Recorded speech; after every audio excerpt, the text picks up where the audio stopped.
Na hii choo yangu ni kama mtu amejifungia ndani. Kuna mtu hapa? Hello, kuna mtu? Na nimebanwa jamani. Choo ni yangu lakini sasa ni kama si yangu. Oti. Kuna mtu? Sasa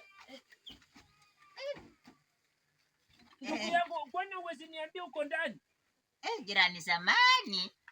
Samani tena samani kweli. Lakini umejua inafaa mlango wazi ya choo ukibisha inafaa mtu ujue kama mtu ako ndani, kwa sababu nilikuwa nimekuja tu kusaidia, nikaona jirani yangu choni yako na umepiga mlango sana, ikabidi nikatishe kula raha duniani. Sasa umejua pia mimi nilikuwa nimebana. Kwanza toka, hebu songa kidogo. Haina shida, nitachimbangu jirani.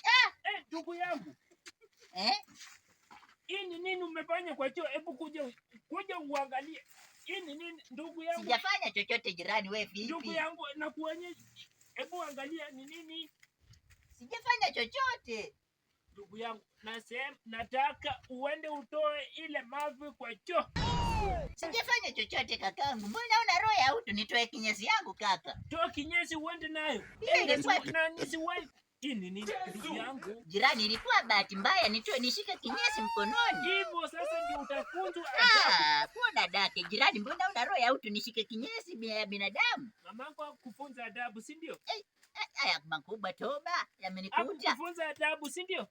Nasema kama unataka tukue majirani. Jirani, zamani tumbo ilikuwa inanitukuta. Nataka utoe ile mafi uende nayo. Tumbo ilikuwa inanitukuta.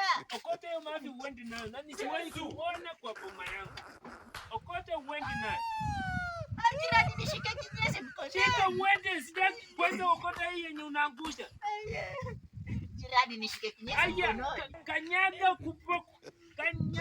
kubwa.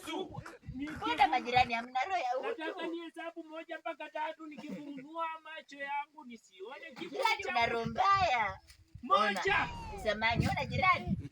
Mimi siwezi shika kinyesi mkononi. Yesu.